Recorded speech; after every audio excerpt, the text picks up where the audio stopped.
আমাক যে অসমৰ পৰা খেদি দিব বিচাৰি আছে বাংলাদেশীৰ নামত বাংলাদেশী বুলি ইয়াৰ মুখ্য কাৰণ কি জানেনে মই কাৰণকিটা আজি আপোনালোকক কম অলপ বুজি লওক আপোনালোকে মই আগৰৰ পৰা কৈ আহিছিলো আজি আকৌ কৈ দিও প্ৰথমটো কাৰণ হৈছে আমি ভাবো যে আল্লাহে অকল আমাৰ ধৰ্মটোকে ভাল পায় আৰু পৃথিৱীৰ কোনো ধৰ্মই আল্লাহে ভাল নাপায় এইটো কাৰণত খেদিব বিচাৰি আছে কাৰণ আল্লাহে অকল আমাৰ ধৰ্ম ভাল পায় বুলি আমি ভাবো দ্বিতীয়টো কাৰণ হৈছে অকল আমি বুৰে জান্নাতত যাম আৰু বাকি কোনেও জান্নাতত নাযায় সব নৰকলে যাব সব নৰকলে যাব অকল আমি কেটাই জান্নাতত যাম এইটো এটা কাৰণ যেটো কাৰণে আমাক খেদিব বিচাৰে 3 নম্বৰ কাৰণটো হৈছে আমাৰ কৰ্মখিনিয়ে ভাল আমি নামাজ পঢ়ো ৰোজা ৰাখো আমাৰ খিনিয়ে ভাল তেওঁলোকে পূজা কৰে হেতু ভাল কৰ্ম নহয় পাপ কৰ্ম হয় হোলি খেলা পাপ কৰ্ম বিহু নাচা পাপ কৰ্ম হয় নহয় গতিকে এনেকুৱা চিন্তাধাৰা ৰাখিলেটো খেদিব বিচাৰিবই এটো 3 নম্বৰ কাৰণ 4 নম্বৰ কাৰণটো হৈছে যেটো বস্তু তেওঁলোকে পূজা কৰে হে বস্তুটো আমি কাটি কাটি খাও আমাকটো খেদিবই ন আমাকটো খেদিবই লাগে নিয়ম হিচাপে যেটো বস্তু তেওঁলোকে পূজা কৰি আছে যেটো বস্তু জাতীয় জীৱনৰ অংগ হয় যেটো বস্তু অসমৰ পৰিচয় হয় সেই বস্তুটো আমি কি কৰি আছো ওপেন কাটি কাটি খাও আৰু তাকে ধৰ্ম বনাইছো গতিকে সংঘাত হবই আৰু খেদিব চেষ্টা কৰিবই এয়া হৈছে 4টা মুখ্য কাৰণ আপোনালোকে ভাবি চাই লব মই সদায় কৈ আছো শ্ৰদ্ধাৰ ৰাইজ ইন্নাল্লাহা লা ইউগাইৰু মা বিকৌমিন হাত্তা ইউগাইৰু মা বিআনফুসিহিম কুৰানত আল্লাহে কৈছে যেতিয়ালৈকে নিজকে হলনি নকৰিবা তেতিয়ালৈকে তোমালোকক আল্লাহে হলনি নকৰে ভগৱানে হলনি নকৰে তোমালোক নিজে বিপদ টানি আনি আছা নিজৰ বিপদত তোমালোকে নিজে ডুবি থাকিবা নিজে নষ্ট হৈ যাবা যিমান কান্দি থাকা যিমান চিঞৰি থাকা তোমালোকক আল্লাহে নবচায় ইন্নাল্লাহা লা ইউগাইৰু মা বিকৌমিন হাত্তা ইউগাইৰু মা বিআনফুসিহিম যেতিয়ালৈকে নিজকে হলনি নকৰিব নিজৰ মন মগজু হলনি নকৰিব আল্লাহৰ ওচৰত কান্দি লাভ নাই চিঞৰি লাভ নাই চকু পানী এইবোৰ ঘৰিয়ালৰ এইবোৰ টুকি লাভ নাই আৰু আল্লাহে গ্ৰহণ নকৰে কৰা নাই আমি দেখি আছো এইবোৰ হৈছে মুখ্য কাৰণ যেটো বস্তু তেওঁলোকে পূজা কৰে হেতু কাটি খাম আমি হেতু আমি কাটি খাম হেতু আমি কুৰবানী কৰিম তো খেদিবই ন আমাক নেখেদিলে কাক খেদিব তেতিয়া হলে শ্ৰদ্ধা ৰাইজ বুজক কথাবোৰ বুজক এতিয়াও সময় আহি আছে অদৰকাৰী বস্তুবোৰ ধৰ্মৰ মাজত আমি হুমুৱাই দিছো হুমুৱাই দি পেলাই আমি এতিয়া এনেকুৱা পৰিবেশ সৃষ্টি কৰি লৈছো ঠিক আছে নিজে কৰি লৈ পেলাই আমাৰ ওপৰত অত্যাচাৰ হৈছে আমি সুৰক্ষিত নহও সংখ্যালঘু সুৰক্ষিত নহয় এইবোৰ আমি এনেই মিছা মিছি চিঞৰ বাখৰ কৰি আছো গোটে যোগ্য সমাজে সভ্য সমাজে বুজি আছে কথাবোৰ আজিৰ তাৰিখত বুজি পাইছে আমি কেতিয়াও মৰ্যাদাৰে জীয়াই থাকিব নোৱাৰিম শ্ৰদ্ধাৰ ৰাইজ যেতিয়ালৈকে আপোনালোকে মোৰ কথাখিনি অনুভৱ নকৰিব যেতিয়ালৈকে মোৰ কথাখিনি আপোনালোকে বুজিব চেষ্টা নকৰিব তেতিয়ালৈকে আমাৰ মৰ্যাদা আমি কেতিয়াও অসমত ঘূৰাই নাপাও কান্দি কান্দি পাগল হৈ যাওক চিঞৰি চিঞৰি মৰি যাওক এই আন্দোলন থাকিবই বাংলাদেশী খেদাও আন্দোলন থাকিবই কাৰণ আমাৰ মন মগজু বাংলাদেশী হৈ আছে বাংলাদেশী আসলতে 2 প্ৰকাৰৰ হয় প্ৰথমটো প্ৰকাৰ হৈছে আপোনাৰ যিসকলৰ নথি পত্ৰত বাংলাদেশী বুলি প্ৰমাণ আছে তেওঁলোক তাৰে কাগজ পত্ৰ লৈ চলি আছে হে তেওঁলোক বাংলাদেশী হয় অসমত আহি লুকাই আছে আৰু দ্বিতীয়টো প্ৰকাৰ হৈছে বাংলাদেশীৰ যিসকলৰ মন মগজু বাংলাদেশী জন্ম লৈছে অসমত কিন্তু তেওঁলোকৰ চিন্তাধাৰা বাংলাদেশী তেওঁলোকৰ আপোনাৰ নীতি নিয়মখিনি বাংলাদেশী মানুহখিনি কিন্তু অসমতে জন্ম লোৱা বা ডাটাও আছে তেওঁলোকৰ অসমৰ ডাটা দেখুৱাই দিব 50ৰ দেখুৱাই দিব আপোনাৰ 19ৰ দেখুৱাই দিব ঠিক আছে সব দেখুৱাই দিব তেওঁলোকে কিন্তু তেওঁলোকৰ মন মগজু বাংলাদেশী এতিয়া এই 2 প্ৰকাৰৰ বাংলাদেশী আছে বুজি পালে নে আৰু এই 2 প্ৰকাৰ বাংলাদেশী অসমৰ কাৰণে কি হৈ গৈছে সমস্যাৰ কাৰণ হৈছে সমস্যাৰ কাৰণ হ'ব এই 2 প্ৰকাৰ বাংলাদেশী ঠিক আছে এই 2 প্ৰকাৰ বাংলাদেশী অসমৰ কাৰণে সমস্যাৰ কাৰণ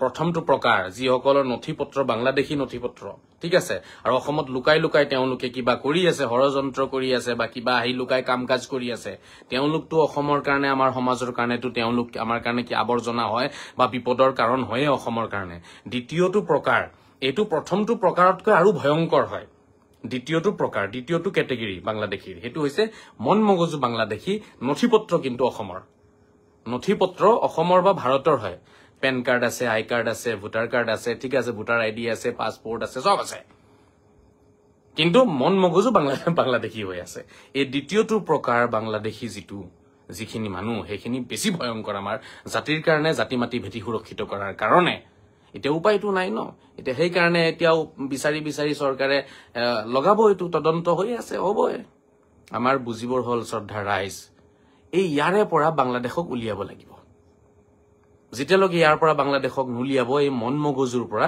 তেতিয়ালৈকে আমাৰ মুছলমান সমাজে আমাৰ সংখ্যালঘু সমাজে বিশেষকৈ মিয়া সমাজে নিজৰ মৰ্যাদা কেতিয়াও ঘূৰাই নাপায় মিয়া সমাজে কেতিয়াও মৰ্যাদা ঘূৰাই নাপায় মই কলো আপোনালোকক যেতিয়ালৈকে ইয়াৰ পৰা বাংলাদেশক উলিয়াই নিদিব বাংলাদেশৰ মূল্যাৰ ভাষণ উলিয়াই নিদিব বাংলাদেশী লাইফ ষ্টাইল উলিয়াই নিদিব বাংলাদেশী চিন্তাধাৰা উলিয়াই নিদিব হা তেতিয়ালৈকে অসমত মৰ্যাদাটো নাপায় বাংলাদেশত পাব পাৰে অসমতটো নাপায় কনফাৰ্ম নাপায় যিমানে আন্দোলন কৰক যিমানে চিঞৰ বাখৰ কৰক যিমানে কান্দাকাটি কৰক যিমানে হাই হুলস্থুল কৰক একো লাভ নাই একো নাপায় আগতে ইয়াৰ পৰা বাংলাদেশক উলিয়াওকচোন চাওঁ আৰু যিটো বস্তু তেওঁলোকে পূজা কৰে সেই বস্তুটো কাটি খাব আকৌ কৈ আমি অসমীয়া হয় আপুনি অসমত জন্মটো লৈছে কিন্তু অসমৰ সভ্যতা সংস্কৃতিক আপুনি সন্মান জনাইছেনে অসমৰ কোটি কোটি মানুহৰ শ্ৰদ্ধা ভক্তিক সন্মান জনাইছেনে আপুনি পূজা কৰা কোনো বস্তুটো তেওঁলোকে কাটি খোৱা নাই আজিলৈকে আপুনি পূজা কৰা কোনো বস্তুটো তেওঁলোকে কাটি খোৱা নাই আপুনি কিয় তেওঁলোকে পূজা কৰা বস্তু এটা কাটি খাই আছে কিয় যোগ্য সমাজে উত্তৰ দিয়ক যোগ্য সমাজে উত্তৰটো দিয়ক মোক আপুনি পূজা কৰা কিবা বস্তু তেওঁলোকে কাটি খাইছে নেকি মোক দেখাওকচোন কোনোবাই দেখাব পাৰিব আপুনি পূজা কৰা কিবা বস্তু তেওঁলোকে কাটি খাই আছে নেকি আপুনি দেখাব নোৱাৰে কিন্তু তেওঁলোকে পূজা কৰা বস্তু এটা আমি কাটি খাই আছো দিনে ৰাতিয়ে কাটি খাই আছো তাৰ পিছতো আমি কওঁ আমাক নেখেদিব আমাক অত্যাচাৰ নকৰিব তো কিয় নকৰিব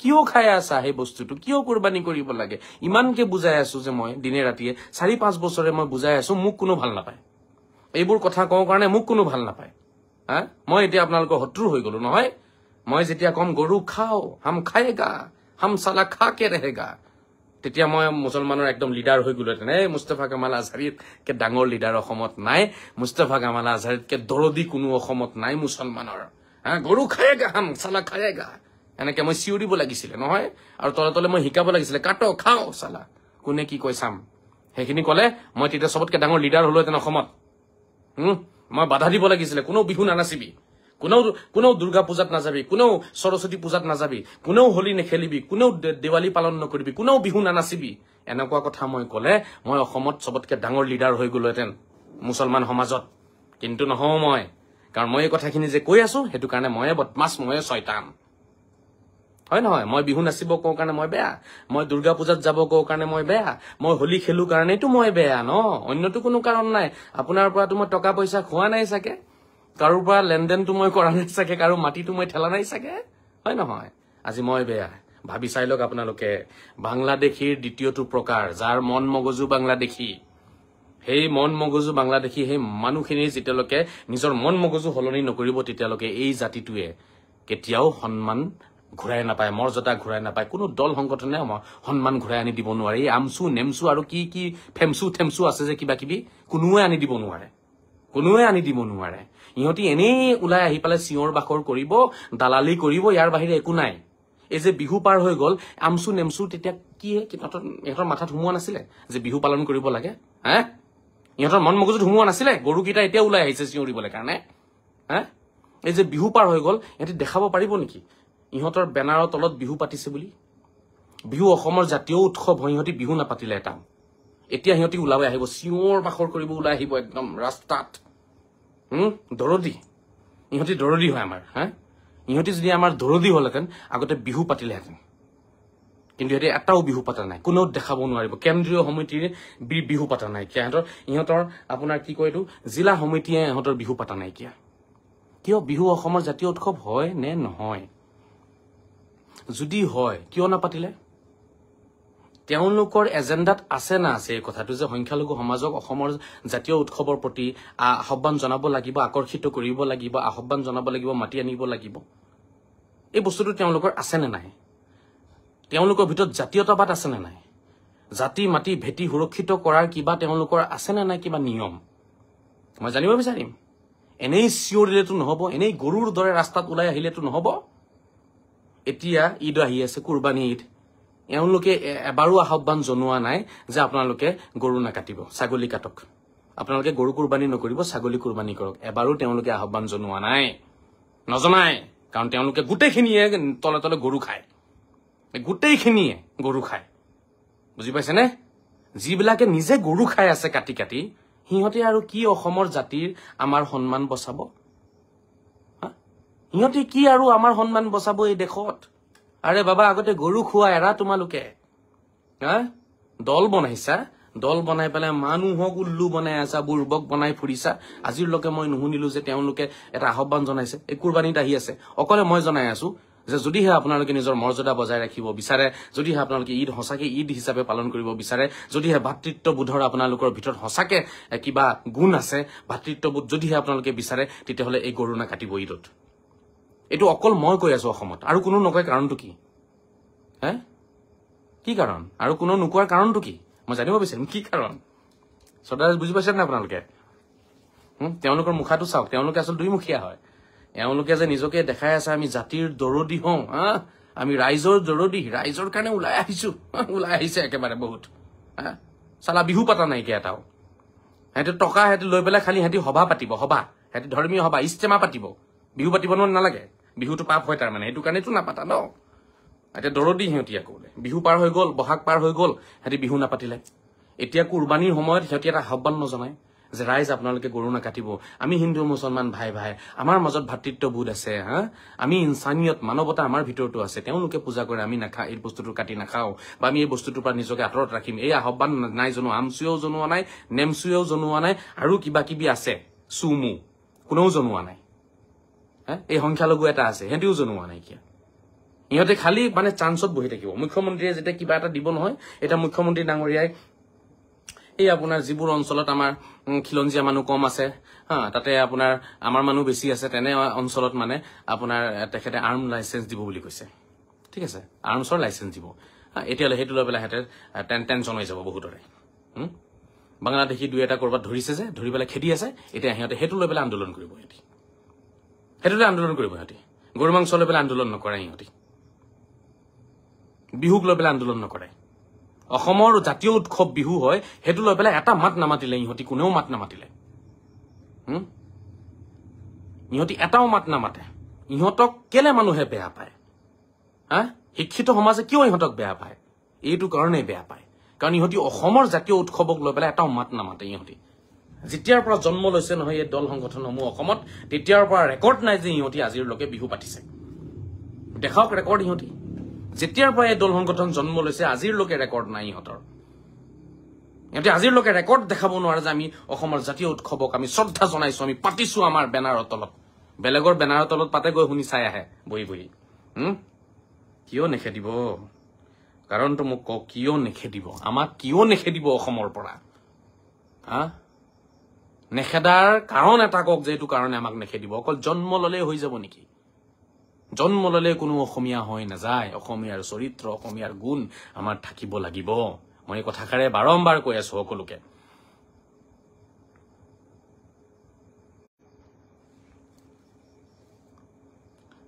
এই কথাষাৰ মই বাৰে বাৰে বাৰে অসমৰ ৰাইজক জনাই আছো। শ্ৰদ্ধাৰ ৰাইজ, কথাখিনি আপোনালোকে বুজক, অনুভৱ কৰক।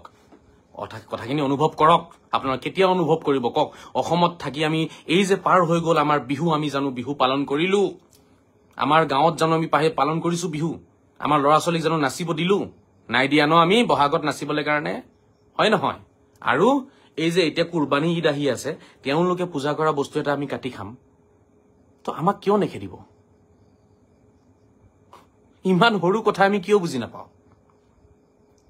মই বাৰম্বাৰ ইয়াৰ আগত কৈছো, গৰু কুৰবানীৰ লগত ইছলামৰ কোনো সম্পৰ্ক নাই। গৰু কুৰবানীৰ লগত আল্লাহৰ কোনো সম্পৰ্ক নাই। গৰু কুৰবানীৰ লগত কোৰাণৰ কোনো সম্পৰ্ক নাই। গৰু কুৰবানীৰ লগত হজৰত মহম্মদৰ কোনো সম্পৰ্কই নাই। গৰু কুৰবানীৰ লগত কুৰবানীৰে কোনো সম্পৰ্ক নাই। এইটো মাত্ৰ জিভাৰ লগত সম্পৰ্ক। আপোনাৰ জিভাৰ সোৱাদ, জুতি আপুনি বিচাৰি পাই আছে সেই মাংসটোত। আৰু এক গুলি 4 চিকাৰ। নিজেও কুৰবানী কৰিলে, গাঁৱত লেবেলো মাৰিলে, পা পৰিয়ালকো খুৱাই দিলে।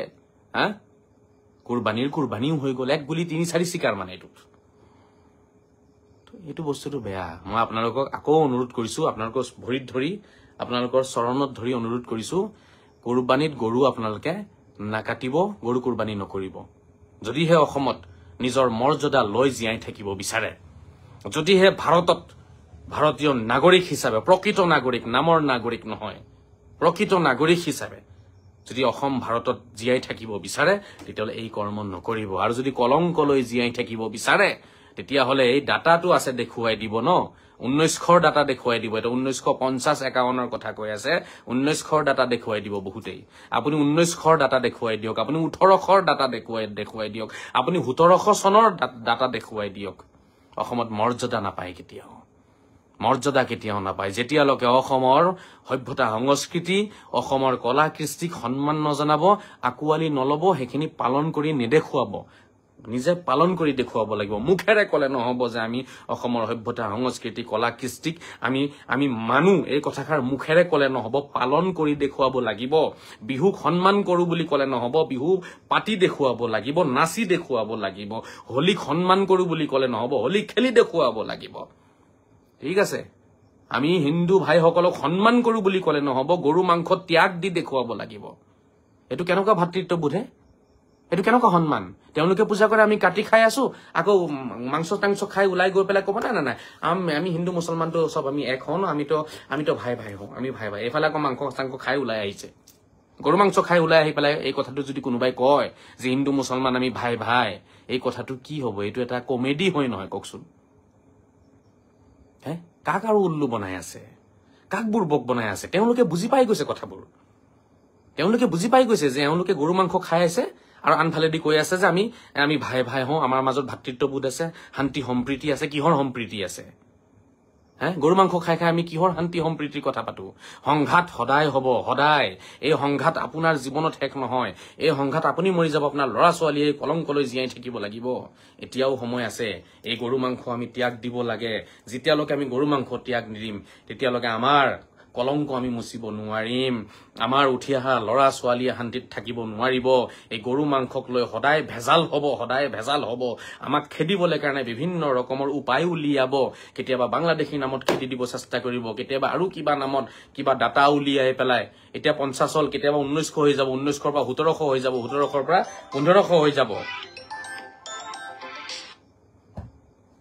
খেদিব চেষ্টা কৰিব। শ্ৰদ্ধা ৰাইজ, যদি বুজি আছে আপোনালোকে মোৰ কথাখিনি, আপোনালোকে এই কাৰণ কেইটা মনত ৰাখিব। প্ৰথমটো কাৰণ মই কৈছিলো, আমাক যে অসমৰ পৰা খেদিব বিচাৰে, তাৰ প্ৰথমটো কাৰণ হৈছে আমি অকল নিজৰ ধৰ্মটোকে আল্লাহে ভাল পায় বুলি ভাবো, আৰু আল্লাহে কোনো ধৰ্মই ভাল নাপায়। এনেকুৱা লেতেৰা চিন্তাধাৰা যাৰ থাকিব তাকতো খেদিবই। 2 নম্বৰ কাৰণটো কৈছিলো, অকল আমি কেইটাই আমি স্বৰ্গলৈ যাম, জান্নাতলৈ যাম, আৰু বাকী কোনো জান্নাতত নাযায়, স্বৰ্গত নাযায়। এনেকুৱা লেতেৰা চিন্তাধাৰা যোনে ৰাখিব, তাকতো খেদিবই। মানে অকল আমিয়ে ভাল মানুহ, বাকী চব কাফিৰ, শয়তান, এনেকুৱা চিন্তাধাৰা থাকিলেতো খেদিবই। 3 নম্বৰটো কাৰণ মই আপোনালোকক কৈছিলো, আমি কৰা ধৰ্মীয় উপাসনা পদ্ধতিটোৱে ভাল, তেওঁলোকৰ উপাসনা পদ্ধতিটোক আমি বিশ্বাসো নকৰো। ঠিক আছে, মই দুৰ্গা পূজা কৰিব গলো, মোক জেলত ভৰাই দিলে, মোক জেলত ভৰাইছে দুৰ্গা পূজাত যোৱাৰ কাৰণে। মই জ্বলন্ত উদাহৰণ হওঁ। মই মুস্তাফা কামাল আজহাৰীয়ে দুৰ্গা পূজাত মই গৈছিলো, ভাতৃত্ববোধৰ এটা বাৰ্তা লৈ পেলাই গৈছিলো। তেওঁলোকক যে আমি শ্ৰদ্ধা জনাও, বা তেওঁলোকৰ ধৰ্মীয় উপাসনা পদ্ধতিক যে আমি বিশ্বাস কৰো, বা তেওঁলোকৰ উপাসনা ষ্টাইলটোক আমিও ভাল বুলি ভাবো বা বিশ্বাস কৰিছো, সেইটো কৰ্মৰে কৰি দেখাবলৈ কাৰণে গৈছিলো মই।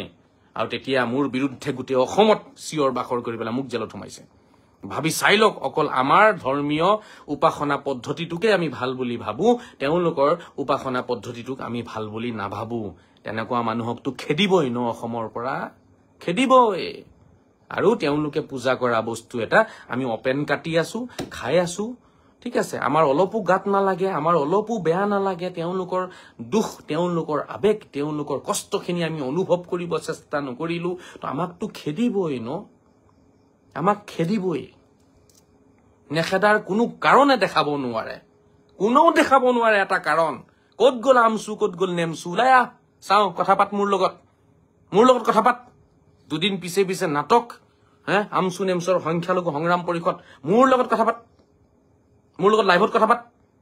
এওঁলোকৰ প্ৰেচিডেণ্ট ক'ত গ'ল? অল আছাম প্ৰেচিডেণ্ট কেইটা, মোৰ লগত কথা পাত। ইছলামৰ নামত হচৰিটোও বুজি নাপায়, ইছলামৰ এটা শব্দৰ অৰ্থ ক'ব নোৱাৰিব ইহঁতি। ইছলামৰ নামত আন্দোলন কৰে ইহঁতি, ইছলামৰ নামত আন্দোলন কৰিব ইহঁতি। ইছলামৰ এটা শব্দৰ অৰ্থ ক'ব নোৱাৰিব ইহঁতি। ইছলামৰ নামত আন্দোলন কৰি পেলাই ইহঁতি ইছলামৰ দৰদি দেখাব আহিছে নিজকে এটা কোৰাণৰ আয়াত পঢ়ি পেলাই বুজাব নোৱাৰিব ইহঁতি নিজকে ইছলামৰ দৰদি দেখাব আহিছে দল সংগঠন বনাই পেলাই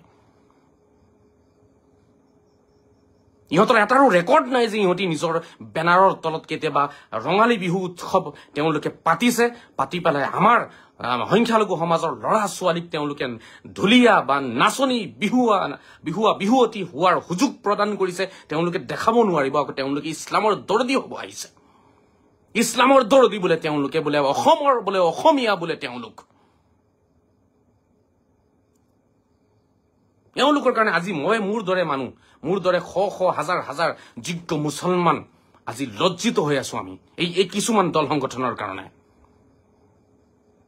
এতিয়া কুৰবানী সময় আহি আছে অপেন গৰু কাটিব ইহঁতি নিজে গৰু কাটিব ইহঁতি বোলে অসমৰ আমাৰ জাতিৰ সন্মান বচাব জাতিৰ কুলমান ৰক্ষা কৰিব বোলে ইহঁতি জাতিৰ কুলমান তহঁতি ৰক্ষা কৰিবি দল সংগঠন বনাই পেলাই মোৰ মাথা গৰম নকৰিবি মই কৈ দিছো কিন্তু মই দল সংগঠন বিলাকক কৈ দিছো মাথা গৰম মোৰ নকৰিবি কুৰাণৰ পৰা তহঁতি কোনেও দেখাব নোৱাৰ যে আল্লাহে গৰু কাটি খাব কৈছে তহঁতি হজৰত মহম্মদৰ মুখৰ বাণী এটাও দেখাব নোৱাৰ যে হজৰত মহম্মদে গৰু কাটি খাব কৈছে ইছলামে কোৱা নাই গৰু কাটি খাবলৈ কাৰণে তহঁতি নিজে উলিয়াই লৈছে এইবোৰ নিয়ম উলিয়াই লৈ পেলাই যোগ্য মুছলমানৰ নাক কাণ কাটি পেলাই জাতিৰ কুলমান নষ্ট কৰি পেলাই এতিয়া সিহঁতি জাতিৰ সন্মান বচাবলৈ কাৰণে চিঞৰ বাখৰ লগাইছে শ্ৰদ্ধাৰ ৰাইজ আপোনালোকে কথাখিনি বুজক এইবোৰ হৈছে দালাল এই দালাল বিলাকৰ কাৰণে আজি আমি লজ্জিত সংখ্যালঘু মুছলমান মিয়া সমাজ আজি লজ্জিত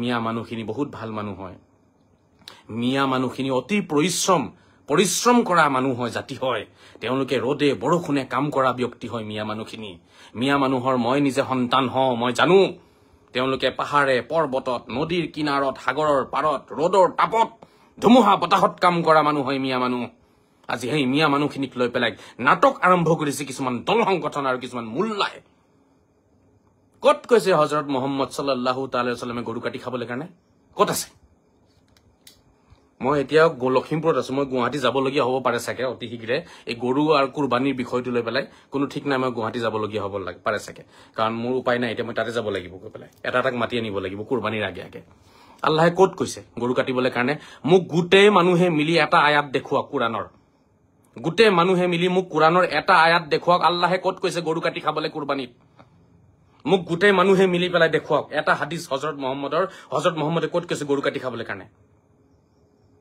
কোনোবাই দেখুৱাব পাৰিব যদি কোনোবাই দেখুৱাব পাৰে যে হযৰত মুহাম্মদে গৰু কাটি খাব কৈছে কুৰবানীত 1 কোটি টকা মই দিম 1 কোটি টকা চান্দা কৰি দিম ৰাইজৰ পৰা ভৰিত ধৰি চান্দা কৰি দিম মোৰ ওচৰত নাই পইচা কিন্তু মই দিম কোনোবাই যদি প্ৰমাণ কৰিব পাৰে গৰু কাটি খাব কৈছে আল্লাহে কুৰাণত লিখা আছে হযৰত মুহাম্মদে কৈছে গৰু কাটি খাবলৈ কাৰণে তেতিয়ালে মই 1 কোটি টকা দিম জুনে দেখাব পাৰিব ৰেজাউল কৰিমে দেখাবলৈ কাৰণে পাৰিব আমসু চলাই আছে ন আমসু চলাই আছে মুছলমানৰ নামত মুছলমানক মাতি আনি ৰাজপথত আন্দোলন কৰায় গৰু কাটি খাব লাগিব বুলি দেখাব পাৰিব জীৱনত নোৱাৰে ইহঁতি দেখুৱাবলৈ কাৰণে মানুহ 4-5টা মান ওলাই লৈ আহিবলৈ উল্লু বনাই আন্দোলন এটা কৰি পেলাই মিছা নাটক এটা কৰি পেলাই এটা সংঘৰ্ষ সৃষ্টি কৰিব সংঘাত সৃষ্টি কৰিব আৰু তলে কৰবাৰ পৰা পইচা আনি পেলাই খাই বহি থাকিব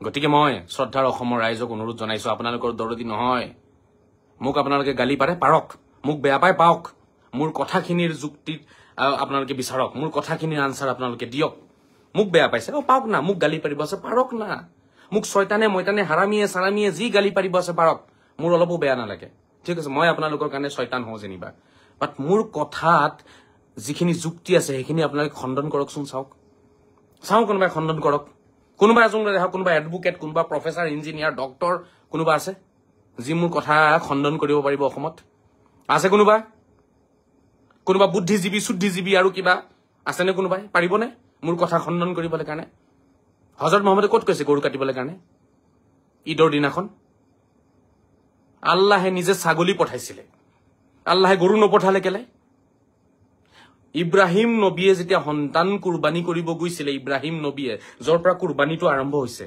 তেতিয়া আল্লাহে সেই সন্তানৰ হলনি ছাগলী পঠিয়াইছিলে ভেড়া ছাগলী আল্লাহে গৰু কেলে নপঠিয়ালে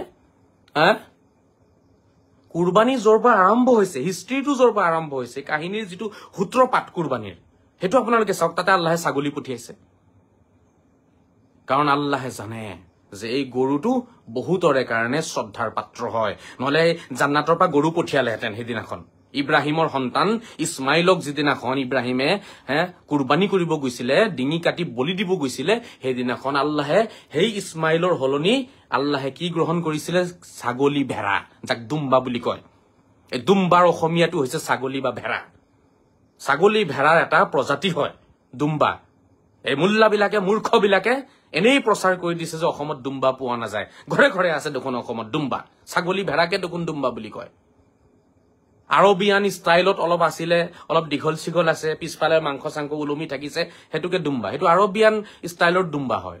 আমাৰ অসমৰ যিটো দুম্বা ছাগলী ভেড়া সেইটোৱে হয়। তো কিয় আল্লাহে ছাগলী ভেড়া পঠিয়ালে? আল্লাহে কিয় গৰু নপঠিয়ালে? আল্লাহৰ ওচৰত গৰু নাছিলে নেকি জান্নাতত? জান্নাতত গৰুৰ অভাৱ আছিলে নেকি? আল্লাহ গৰু পঠিয়াই দিব লাগিছিলে। তেতিয়াহ'লে আজি মই চিঞৰ বাখৰ নকৰিলোহেঁতেন। ময়ো ক'লোহেঁতেন, হয় আল্লাহে গৰু যেতিয়া পঠিয়াইছে, গৰু কাটা। আল্লাহেতো গৰু পঠোৱা নাছিলে, আল্লাহেতো ছাগলী বা ভেড়া পঠিয়াইছিলে। আজি কিয় আমি কথাবোৰ বুজিব চেষ্টা নকৰো? কি হৈছে দিমাগত? মানুহৰ মানে মন মগজুত তলা লগালে কোনে? ইয়াৰ কিয় বুজিব চেষ্টা কৰা নাই? আল্লাহে কিয় গৰু নপঠালে? আল্লাহে কিয় ছাগলী পঠিয়াইছিলে? এইটো আনচাৰ দিয়ক। গালি পিছত পাৰিব মোক, আজহাৰী ছয়তান, আজহাৰী হাৰামি, আজহাৰী অমুক তমুক। ঠিক আছে ৰে বাবা, আজহাৰী ছয়তান, আজহাৰী হাৰামি, কিন্তু আল্লাহে কিয় গৰু নপঠালে? মোক আনচাৰটো সকলোৱে মিলি পেলাই দিয়কচোন। এই দিয়ক, এই আমচু নেমচুৱে দিয়কচোন, আনচাৰটো দিয়ক। আল্লাহে গৰু কিয় নপঠালে? আল্লাহে জান্নাতৰ পৰা গৰু এটা পঠাই দিব লাগিছিলে ন? তেতিয়াতো আৰু ঝামেলাই নাথাকিলেহেঁতেন আজিৰ তাৰিখত।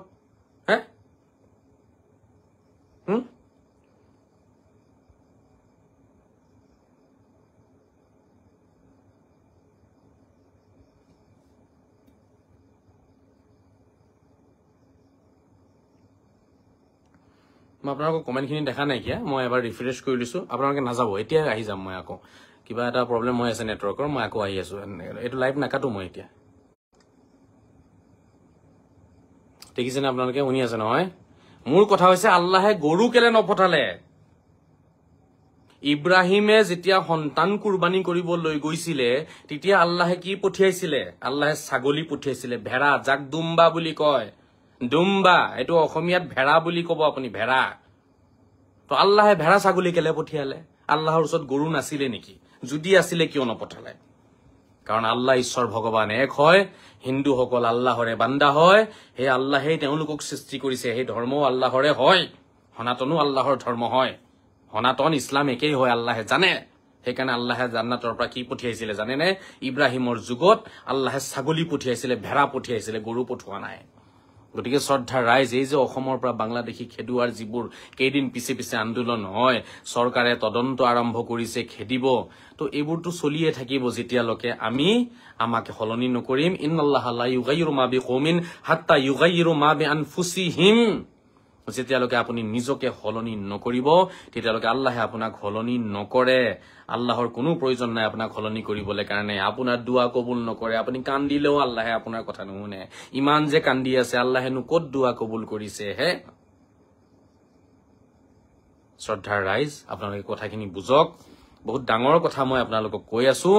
এইবোৰ নেতাবিলাকৰ কথাত আপোনালোকে কোনেও ওলাই নাযাব। তেওঁলোকৰ মাত্ৰ দুদিনীয়া তেল খৰচ, গাড়ীৰ তেল খৰচটোৰ কাৰণে এওঁলোকে কি কৰি আছে? এই ৰাইজক উল্লু বনাই আছে। এই কুৰবানীৰ সময়ত এই দল সংগঠনসমূহৰ দায়িত্ব আছিলে, কৰ্তব্য আছিলে, ৰেছপন্সিবিলিটি আছিলে যে তেওঁলোকে ৰাইজক আহ্বান জনাব লাগিছিলে যে অসমত যদি ভাতৃত্ববোধ আমি সঁচাকে বজাই ৰাখিব বিচাৰো, অসমত যদি শান্তিৰ কামনা আমি সঁচাকে কৰি আছো, তেতিয়াহ'লে আমি কুৰবানীত গৰু কুৰবানী নকৰো, আমি ছাগলী কুৰবানী কৰিম। তেতিয়া নিজে নিজে শান্তি আহি যাব, নিজে নিজে আমাৰ মাজত ভাতৃত্ববোধটো আৰু কি হ'ব? কটকটীয়া হ'ব। কিন্তু তেওঁলোকে নিজে গৰু খাব, গৰু কাটিব, তাৰ পিছত আন্দোলন কৰিব যে আমি জাতিৰ পৰিচয় বচাম, জাতি সুৰক্ষিত কৰিম। গৰু কাটি খাই খাই জাতি সুৰক্ষিত কৰিব পাৰিব অসমত? পাৰিব? আনচাৰটো দিয়ক। যদি এই গৰু আমাৰ ইছলামৰ এসেনশিয়েল পাৰ্ট হলহেঁতেন, বাধ্যতামূলক হলহেঁতেন যদি গৰু কাটি খোৱাটো, যেনেকে নামাজ পঢ়া বাধ্যতামূলক হয়, ৰোজা ৰখা বাধ্যতামূলক হয়, তেনেকে যদি গৰু খোৱাটো বাধ্যতামূলক হলহেঁতেন, তেতিয়াহ'লে মই আন্দোলন কৰিলোহেঁতেন, গৰু খাম বুলি ময়ে ক'লোহেঁতেন, মই গৰু ত্যাগ নিদিলোহেঁতেন, মই নিজে ডেইলি 1 কেজিকে খালোহেঁতেন। যদিহে এই গৰু মাংস খোৱাটো বাধ্যতামূলক হলহেঁতেন, যেনেকে দিনত 5 বাৰকে নামাজ পঢ়া বাধ্যতামূলক, যেনেকে বছৰত এমাহ ৰোজা ৰখা বাধ্যতামূলক, টকা পইচা থাকিলে হজ কৰাটো বাধ্যতামূলক, সঁচা কথা সদায় ক'ব লাগিব, প্ৰতিটো ক্ষণ প্ৰতিটো পলতে আপুনি সঁচা কথা ক'ব লাগিব, সঁচা কথা কোৱা যেনেকে বাধ্যতামূলক, টকা পইচা চুৰি নকৰা যেনেকে বাধ্যতামূলক, তেনেকুৱাকে যদি গৰু মাংস খোৱাটো ইছলাম ধৰ্মত বাধ্যতামূলক হলহেঁতেন, তেতিয়াহ'লে মই ডেইলি 1 কেজিকে খালোহেঁতেন। কিন্তু বাধ্যতামূলক নহয়, ইছলামৰ লগত সম্পৰ্ক নাই। আজি সেই বস্তুটোক আমি কেন্দ্ৰ কৰি আজি আমি নিজে সংঘাত সৃষ্টি কৰিছো, মানসিক দূৰত্ব সৃষ্টি কৰিছো, ধৰ্মীয় বিভাজন সৃষ্টি কৰিছো, ঠিক আছে। ভাতৃত্ববোধৰ নামত আমি এক কলংক সৃষ্টি কৰিছো, ভাতৃত্ববোধ মুখেৰে কৈ ফুৰিছো আমি, আমাৰ মাজত ভাতৃত্ববোধ আছে, কিন্তু কৰ্মৰ জৰিয়তে আমি দেখাব পৰা নাই। আৰু যেতিয়ালৈকে আমি কৰ্মৰ জৰিয়তে এই ভাতৃত্ববোধ দেখাব নোৱাৰিম, তেতিয়ালৈকে নিজক মই ভাবো আমি সুৰক্ষিত কৰি ৰাখিব নোৱাৰো। আমাৰ জাতি সুৰক্ষিত নহয়, কেতিয়াও নহয়। তেওঁলোকে কেতিয়াও মানি নলয় এইটো কথা। আমি পূজা কৰা বস্তু যদি তেওঁলোকে কাটিলেহেঁতেন নহয়, তেতিয়াহ'লে চাগে 82 চনৰ গণ্ডগোলে হৈ গ'লহেঁতেন অসমত চাগে কেতিয়াবাই। আমি যদি পূজা কৰিলোহেঁতেন কিবা এটা বস্তু, ধৰক গাহৰিয়ে পূজা কৰিলোহেঁতেন বা অন্য কিবা কুকুৰা বা মেকুৰী যদি আমি পূজা কৰিলোহেঁতেন আৰু তেওঁলোকে যদি কাটি খালেহেঁতেন নহয়, আমাৰ মাজত যে কিমান ডাঙৰ আন্দোলন হলহেঁতেন, আমি যে দা লাঠি লৈ পেলাই কেতিয়াই ওলাই আহিলোহেঁতেন কোনো ঠিক নাই। কাৰণ আমাৰ সিমান ধৈৰ্য নাই, সহ্য নাই, সিমান আমাৰ ভিতৰত সিমান গুণ নাই। আমি পূজা, মই এটা উদাহৰণহে দিছো, কথাটো মই বুজাবলৈ কাৰণে উদাহৰণ এটাহে দিছো, ভুল বুজি নলব আকৌ। যে আমি যদি পূজা কৰিলোহেঁতেন কিবা এটা বস্তু, সাপোজ উদাহৰণ হিচাপে কিবা এটা বস্তু, ছাগলী, ভেড়া, কুকুৰা কিবা এটা যদি আমি পূজা কৰিলোহেঁতেন, আৰু তেওঁলোকে যদি কাটি খালেহেঁতেন নহয়, তেতিয়াহ'লে কি দেখিলেহেঁতেন গাঁওকে গাঁও জ্বলিলেহেঁতেন, জুই জ্বলিলেহেঁতেন। কিন্তু তেওঁলোকে পূজা কৰা বস্তু এটা আমি যুগ যুগ ধৰি খাই আছো, তাৰ পিছতো মাত্ৰ তেওঁলোকে কি কৰে, এটা আন্দোলন মাজে মাজে কৰে, আৱাজ উঠায়, কিছুমান নীতি নিয়ম বনাই দিয়ে, কাৰণ তেওঁলোক সভ্য। বুজি লওক কথাটো, তেওঁলোকে পূজা কৰা বস্তু কেলে কাটি খাব লাগে ইয়াৰ?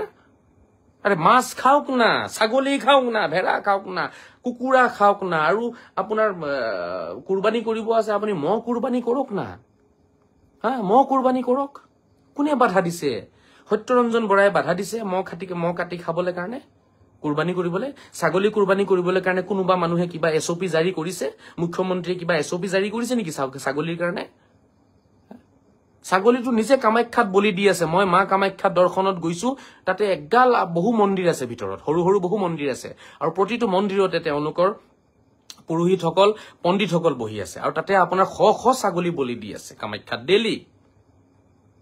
মা কামাখ্যা দৰ্শনত যাওক, চাব পাৰিব, তাতে ডেইলি ছাগলী বলি দি আছে। মই নিজে দেখি আহিছো, লাইনকে মাথাবোৰ ছাগলীৰ থৈ দিছে, আৰু বহু ছাগলী বান্ধি থৈ দিছে, তেওঁলোকে বলি দি আছে। তো ছাগলী বলি তেওঁলোকৰো চলে, ছাগলী কুৰবানী আমাৰো চলে। তো এই বস্তুটোকে যদি আমি ললোহেঁতেন, তেতিয়াহে দুখন সমাজ এক হল, তেতিয়াহে দুখন সমাজৰ মাজত ভাতৃত্ববোধ আহিলে। যিটো বস্তু তেওঁলোকেও বলি দি আছে, সেইটো বস্তু আমিও বলি দিম, কুৰবানী কৰিম, আমি একেলগে এসাঁজ ভাত খাম, আমি একেলগে ঈদ পালন কৰিম, একেলগে আমি সমাজত আমি ঘূৰিম ফুৰিম, ঈদ উদযাপন কৰিম, তেতিয়াহে ভাতৃত্ববোধ হ'ব আমাৰ মাজত। এই বস্তুটো আমি আঁকোৱালি নলয়, তেওঁলোকে পূজা কৰি আছে আৰু আমি কাটি আছো। কি সাংঘাতিক কথা এইটো, কি ভয়ংকৰ কথা হ'ব লাগিব এইটো। যিটো বস্তু তেওঁলোকে পূজা কৰে সেই বস্তুটো আমি কাটি কাটি খাওঁ, আৰু তাৰ পিছতো আমি ভাতৃত্ববোধৰ আমি গীত গাই ফুৰো, তাৰ পিছতো ভাতৃত্ববোধৰ গীত গাই আছো আমি। কি আচৰিত, কি আচৰিত, মানিব লাগিব কিন্তু দেই, মানিব লাগিব। ভাতৃত্ববোধৰ গীত কিন্তু আমি গাই আছো দিনে ৰাতিয়ে, আৰু তেওঁলোকে পূজা কৰা বস্তু কাটি কাটি খাই আছো। দিনে ৰাতিয়ে গৰু কাটি খাই আছো, দিনে ৰাতিয়ে গৰু মাংস দি পেট ভৰি ভৰি খাই আছো, ভুনা ভুনাকে খাই আছো, জোল জোলকে খাই আছো, আলু দি খাই আছো, বেঙেনা দি খাই আছো, কত ৰকমৰ মানে গৰু মাংস দি পেলাই ভাজি ভাজি খাই আছো, আৰু তাৰপিছত আমি কম আমি ভাতৃত্ববোধ। আমাৰ কেনেকুৱা ভাতৃত্ববোধ মই জানিব বিচাৰিম। মই কোৱা কথাবোৰ খণ্ডন কৰিব নোৱাৰি গালি পাৰিব আপোনালোকে, মোক গালি পাৰিব, মোৰ মাক গালি পাৰিব, মোৰ দেউতাক গালি পাৰিব, মোৰ পৰিয়ালক গালি পাৰিব, ৰেন্দি মেন্দি ছয়তানে মইতানে মোক গালি পাৰিব আপোনালোকে। এতিয়া যুক্তি দেখুৱাব নোৱাৰে, গালি পাৰিব, গালি পাৰি জিকি যাব। হযৰত মুহাম্মদ সাল্লাল্লাহু তাআলা আলাইহি ওয়াসাল্লামে এনেকুৱা কৰিছিলে নেকি যে যুক্তি খণ্ডন কৰিব নোৱাৰিলে গালি পাৰিবা? হযৰত মুহাম্মদ সাল্লাল্লাহু তাআলা সাল্লামে তো শিকোৱা নাই আৰে তেওঁ চেনি এৰি দিছে চেনি তেওঁ এটা সৰু লৰাৰ কাৰণে চেনি খোৱা ত্যাগ দিছিলে অসমীয়া কিতাপত আমি সৰু থাকোতে পঢ়িছো 20 বছৰৰ আগতে তেওঁ চেনি খোৱা ত্যাগ দিছিলে তেনেকুৱা এজন ত্যাগী মহাপুৰুষ আছিলে তেওঁ চেনিটো কোনো পাপ নহয় খালে চেনিটো কোনো পূজা নকৰে তাৰ পিছতো তেখেতে চেনি খোৱা ত্যাগ দি পেলাই তাৰ পিছত আদেশ উপদেশ দিছিলে আৰু আজি আমি গোটেই বিশ্বৰ হিন্দুসকলৰ কাৰণে সনাতনীসকলৰ কাৰণে আমি কি এৰিব নোৱাৰো গৰু মাংস এৰিব নোৱাৰো আমি হেতু খামেই তাৰ পিছত আকৌ ভাতৃত্ববোধৰ গীত গাম আমি তাৰ পিছত আকৌ ভাতৃত্ববোধৰ গীত গাই আছো আমি ভাবি চাওক শ্ৰদ্ধা ৰাইজ মই খঙেৰে কলো আপোনালোকে বেয়া পায় হাঁহি হাঁহি কলো আপোনালোকে বেয়া পায় এতিয়া মই কেনেকে কম মই হাঁহি দিলে কৈ ঠাট্টা কৰি আছে মই খঙত কলে কব এই খং দেখাই আছে আৰে মোৰ খং মোৰ হাঁহি হেতু আপোনাৰ কাৰণে কোনো মেটাৰ নহয় মোৰ কথাখিনি মুখেৰে ওলোৱা শব্দ বাক্য কি কৈ আছো কি মন্তব্য মোৰ হে মন্তব্যখিনি ইম্পৰ্টেন্ট হয় হে মন্তব্যখিনি এজন শিক্ষিত মানুহে শিক্ষাৰ জৰিয়তে ঠিক আছে এজন শিক্ষিত মানুহে যুক্তিৰে সেইখিনি খণ্ডন কৰক কোনে কেনেকে কথা কৈছে কথাৰ শৈলী কি ষ্টাইল কি হেবোৰ লাগি থাকিব নালাগে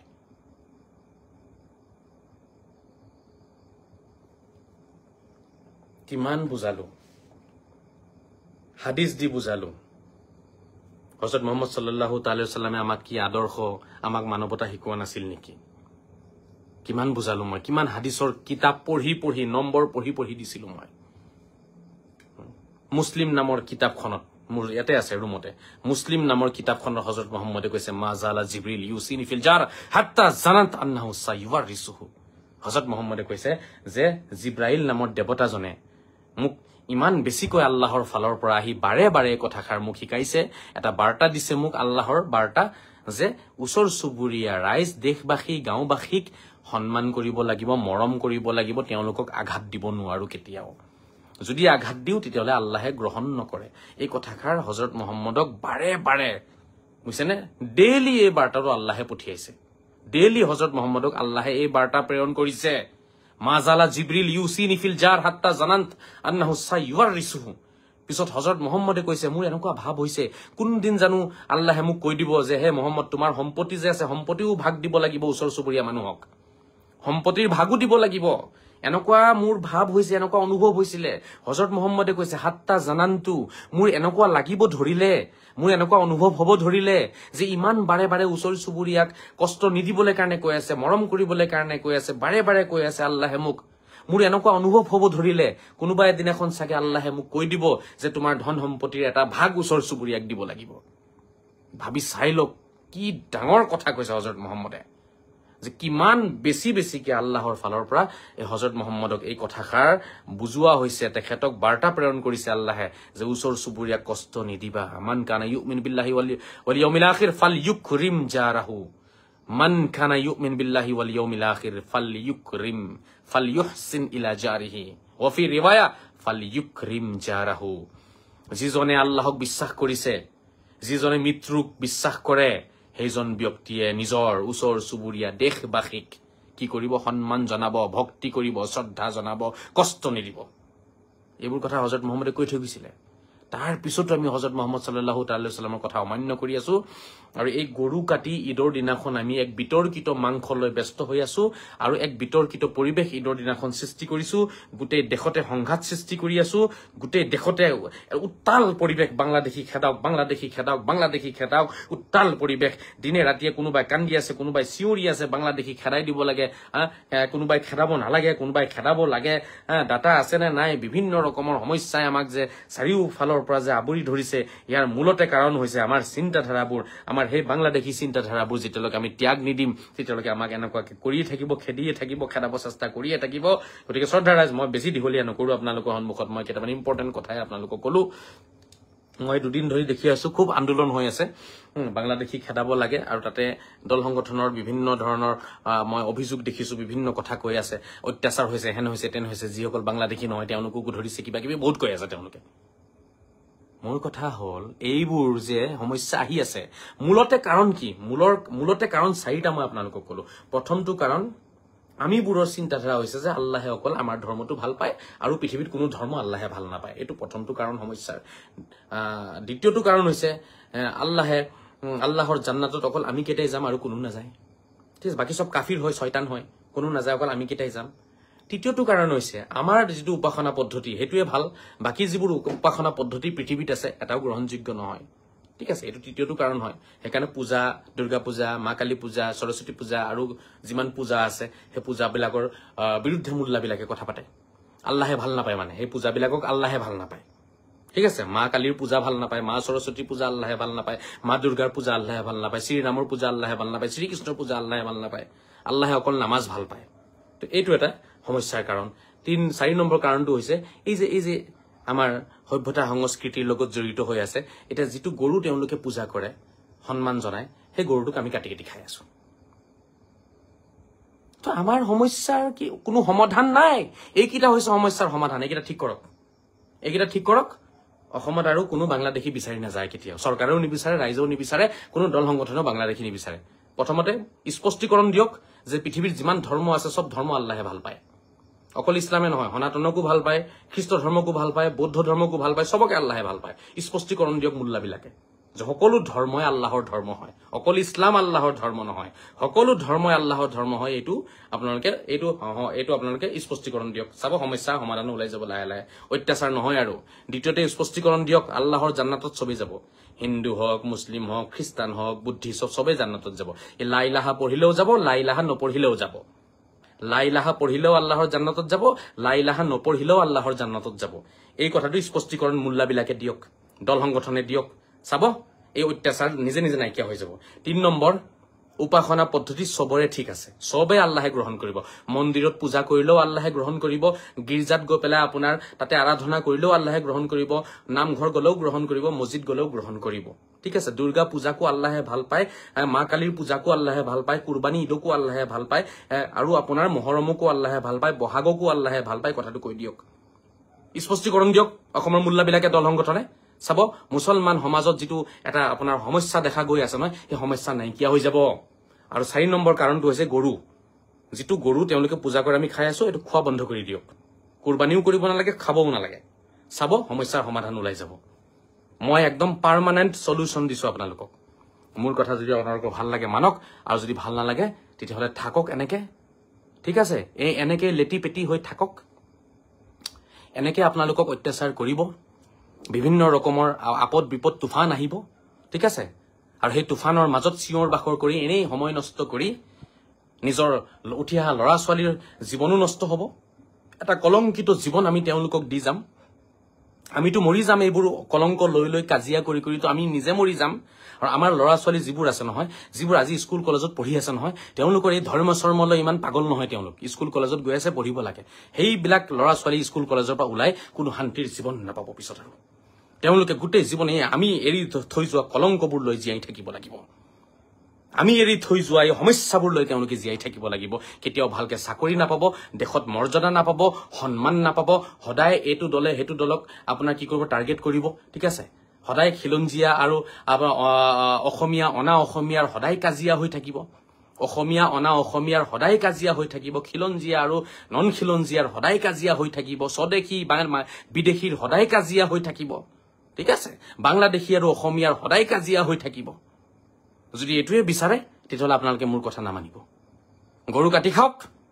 আপোনালোকে খাই থাকক নিজৰ জিভাৰ জুতি লওক নিজৰ পেট ভৰাওক ঠিক আছে আৰু জুতি লগাই পেলাই ঈদৰ দিনাখন গৰু মাংস খাই দিয়ক আপোনালোকৰ কি আহে যায় কিহৰ অসমীয়া অনা অসমীয়া এইবোৰ সদায় চলি থাকিব লাগে আপোনালোকৰ মতে তেতিয়াহলে সদায় বিদেশী বাংলাদেশী স্বদেশী বিদেশী কাজিয়া সদায় হৈ থাকিব লাগে খিলঞ্জিয়া খিলঞ্জিয়াৰ সদায় কাজিয়া হৈ থাকিব লাগে ঠিক আছে তেতিয়াহে মানে ভাল লাগিব মনটো যদি এনেকুৱা চিন্তাধাৰা তেতিয়াহলে মোৰ কবলৈ একো নাই কৰি থাকক আৰু যদিহে নিজৰ লৰা ছোৱালীক ভৱিষ্যতে ভাল জীৱন দিব বিচাৰিছে যদিহে এই আপোনাৰ যিবোৰ অদৰকাৰী কাজিয়া এইবোৰৰ পৰা যদি লৰা ছোৱালীক আঁতৰত ৰাখিব বিচাৰিছে তেতিয়াহলে ঘৰত গৰু কুৰবানী নিদি নিজৰ লৰা ছোৱালীক কব যে বেটা ছাগলী কুৰবানী দিছো যিমান দিন জীয়াই থাকিবা এই বৃহৎ অসমীয়া জাতিৰ প্ৰতি সন্মান জনাবা বৃহৎ অসমীয়া জাতিক আকুৱালি লৈ পেলাই একেলগে ঈদ পালন কৰিবা ছোৱালীজনী মাজনী তুমিও এই কথা শুনি ৰাখা বেটা তুমিও এই কথা শুনি ৰাখা আজি মই তোমাৰ বাবা হিচাপে ছাগলী কুৰবানী কৰি আছো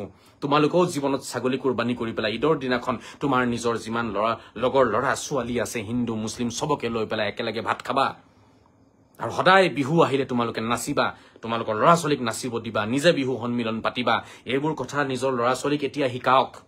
তেতিয়া নিজৰ ল'ৰা ছোৱালীৰ ভৱিষ্যত কি হ'ব, আপোনাৰ উজ্জ্বল হ'ব।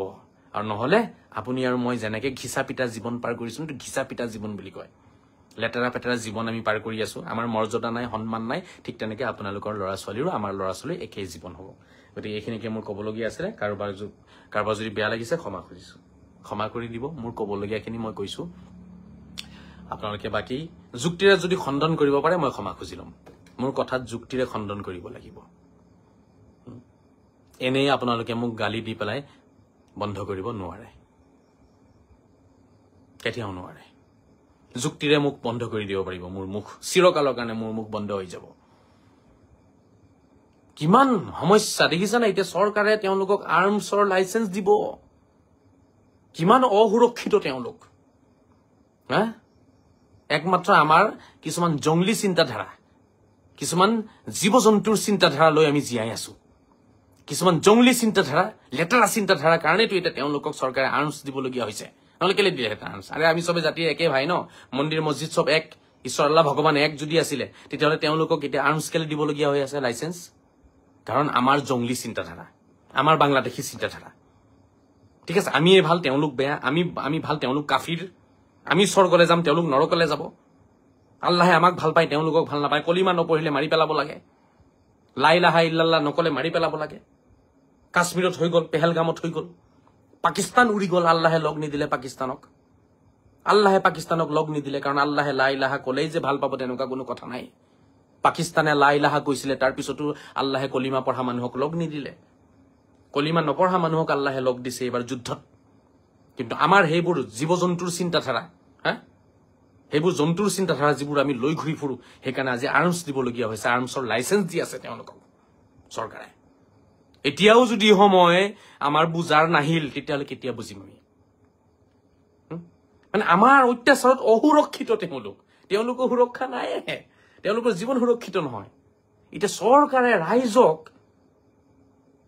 আৰ্মছৰ লাইচেন্স দি আছে। এই ভাবি চাওক কিমান ডাঙৰ কথা। লাজ লাগিব লাগে, আমাৰ লাজ লাগিব লাগে। ইমান গৰম পৰিছে বুজিছেনে? লাজ লাগিব লাগে। এচি চলাব লাগিব এতিয়াৰ পৰা যেন লাগিছে। মই এতিয়ালৈকে এচি চেচি লোৱা নাই বাৰু। লাজ লাগিব লাগে, আমাৰ লাজ লাগিব লাগে।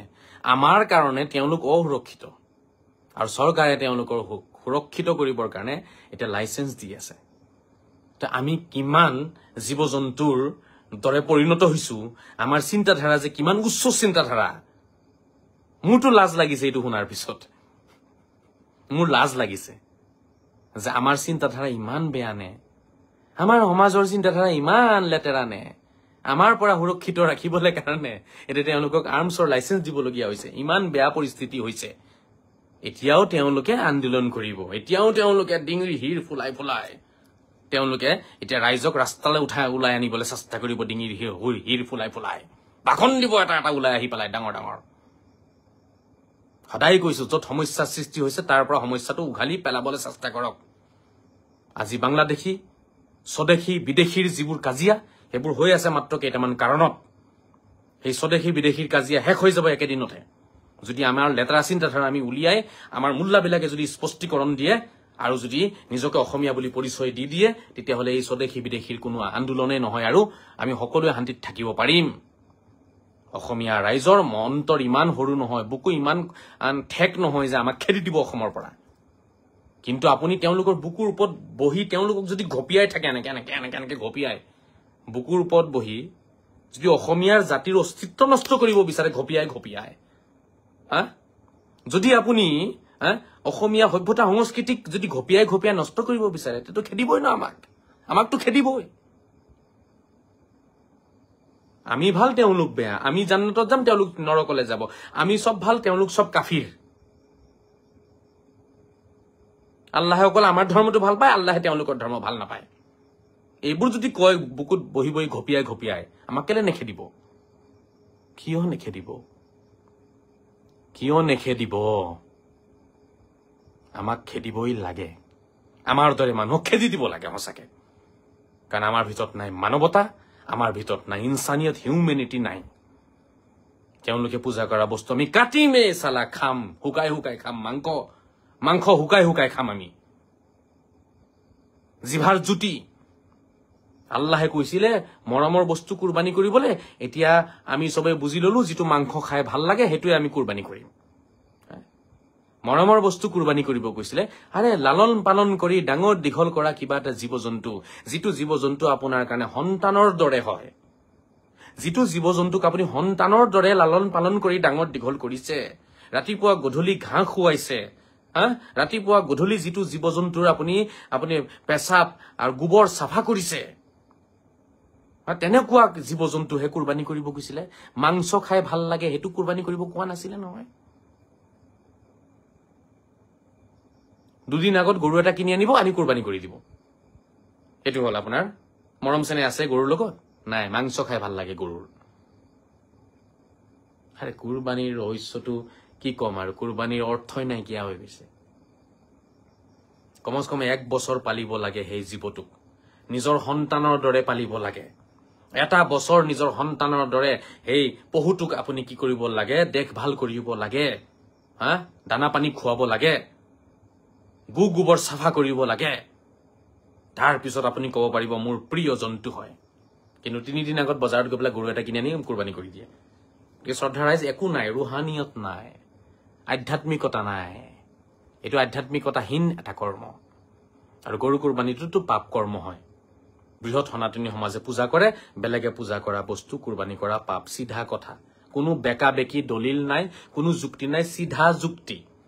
আৰু হজৰত মহম্মদেও বেলেগে পূজা কৰা বস্তু কুৰবানী কৰিব কোৱা নাই, আল্লাহেও বেলেগে পূজা কৰা বস্তু কুৰবানী কৰিব কৰা নাই।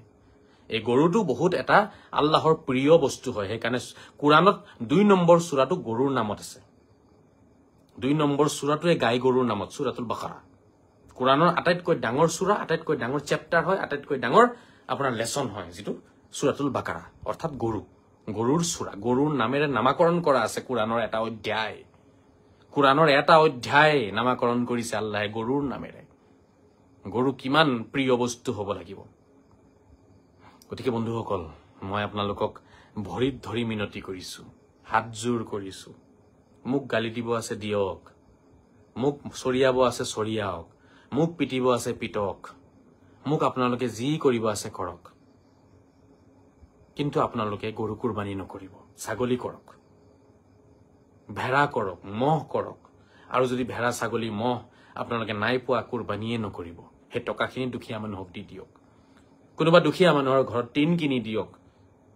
বৰষুণৰ বতৰ, ঘৰত পানী পৰি আছে চাগে। কোনোবা বুঢ়ী মা কৰবাত ঔষধ খাব পৰা নাইকিয়া, সেই টকাখিনি সেই আইতাজনীক দি দিয়ক। কাৰোবাৰ অপাৰেশ্যন হোৱা নাই, অপাৰেশ্যন কৰাই দিয়ক। কাৰোবাৰ এডমিশ্যন হোৱা নাই, এডমিশ্যন কৰাই দিয়ক। কাৰোবাৰ পিন্ধিবলৈ কাপোৰ নাই, কাপোৰ কিনি দিয়ক। কোনোবা ছোৱালীৰ বিয়া হোৱা নাই, বিয়া কৰাই দিয়ক। 10-20 হাজাৰ টকা দি পেলাই সহায় কৰি দিয়ক। কুৰবানী 100টা কুৰবানী কৰাতকে বেছি পুণ্য পাব।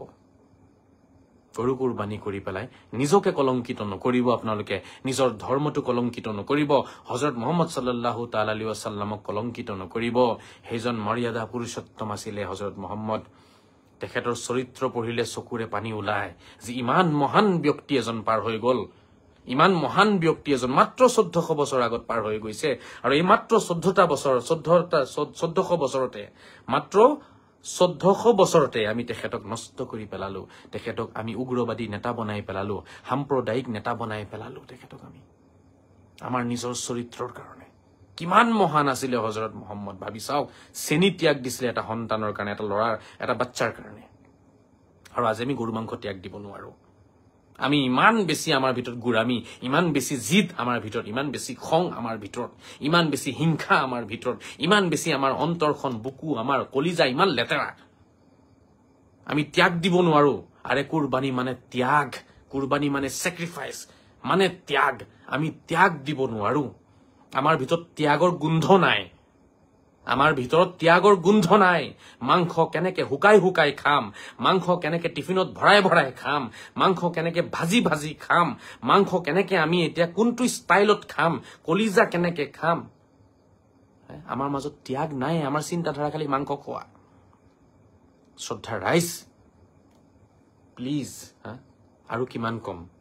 যদি মোৰ কথা বেয়া লাগিছে, মোক ঘৰত আহি পেলাই মাৰক, ঘৰত আহিব মাৰক 200 মাৰক 2 লাখ মাৰক আহক না আহি মাৰি থৈ যাওক কিন্তু গৰু কুৰবানী নকৰিব ছাগলী কুৰবানী কৰক হযৰত মুহাম্মদ সাল্লাল্লাহু তাআলা সাল্লামে অন্তৰত শান্তি পাব আল্লাহে শান্তি পাব আল্লাহে সন্তুষ্ট হ'ব গৰু কুৰবানী নকৰিব এটা বহুতেই কয় কিছুমান আছে নহয় কিছুমান বহুত ভণ্ড টাইপৰ আছে ভণ্ড কিছুমানে কব এতিয়া আল্লাহক পাবলৈ কাৰণে কি জীৱ-জন্তু কুৰবানী কৰিব লাগিব নেকি এ বাবা তই খাবলৈ কাৰণে কৰিব পাৰ তো আল্লাহৰ কাৰণে কৰিব নোৱাৰ নি মূৰ্খ কিছুমান মূৰ্খ আছে সমাজত আল্লাহৰ কাৰণে জীৱ-জন্তু কুৰবানী কৰিব লাগে নেকি কৰিব লাগে কি প্ৰব্লেম আছে গোটে মা কামাখ্যাত গলে ছাগলী বলি দি আছে আমিও দিও আল্লাহৰ কাৰণে নিদিলে কাৰ কাৰণে দিম তোৰ কাৰণে দিম নি ৰে ভগৱানৰ কাৰণে আমি বলি নিদিলে তোৰ কাৰণে দিম নি তোৰ কাৰণে তই কোন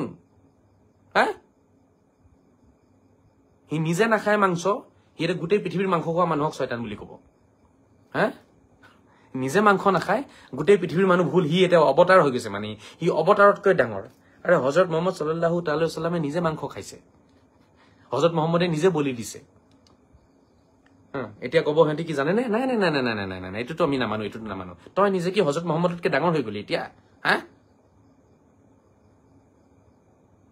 কিছুমান মূৰ্খই মোক প্ৰশ্ন কৰে যে আপুনি গৰু কাটিব মানা কৰিছে ছাগলী কাটিব মানা কৰিছে মানে কি ছাগলীটো জীৱ নহয় নেকি জীৱটো সব হয় মহ হয় মাখি হয় পৰুৱা হয় সাপ হয় ঠিক আছে এই ঘৰত থকা আলুটো জীৱ হয় এই ঘৰত থকা পিয়াজ আছে পিয়াজো জীৱ হয় এই নহৰু জীৱ হয় চাউল জীৱ হয় মূৰ্খবিলাকে এতিয়া কব নহয় ফিলিংছ নাই তই গম পাই গলি ফিলিংছ নাই তই গম পাই গলি ফিলিংছ নাই হি গম পাই গল মানে কান্দিলেই ফিলিংছ থাকিব না কান্দিলে ফিলিংছ নাথাকে এই মূৰ্খবিলাকৰ দলিল এইবিলাক কিবা এটা বস্তু চকু পানী ওলালে ফিলিংছ আছে নহলে ফিলিংছ নাই এতিয়া আলুৱে নাকান্দে যে লাউটোৱে নাকান্দে বিলাহীয়ে নাকান্দে চিঞৰি চিঞৰি সেইকাৰণে ফিলিংছ নাই সিহঁতৰ কেনেকুৱা মূৰ্খ পৃথিৱীত যে জন্ম লৈছে মই বুজিয়ে নাপাওঁ গতিকে সেই মূৰ্খকেইটাক মই কম মোৰ লগত লাইভত আলোচনা কৰিবি তই আলু পিয়াজ খোৱা মই বন্ধ কৰি আছো জীৱ হত্যা নকৰে সিহঁতি আলু খাব পিয়াজ খাব সিহঁতি নহৰু খাব আৰু নহৰু আলু পিয়াজত ফিলিংছ নাই ফিলিংছ অকল কুকুৰাত আছে অকল আপোনাৰ কি ছাগলীত আছে গৰুত আছে মহত আছে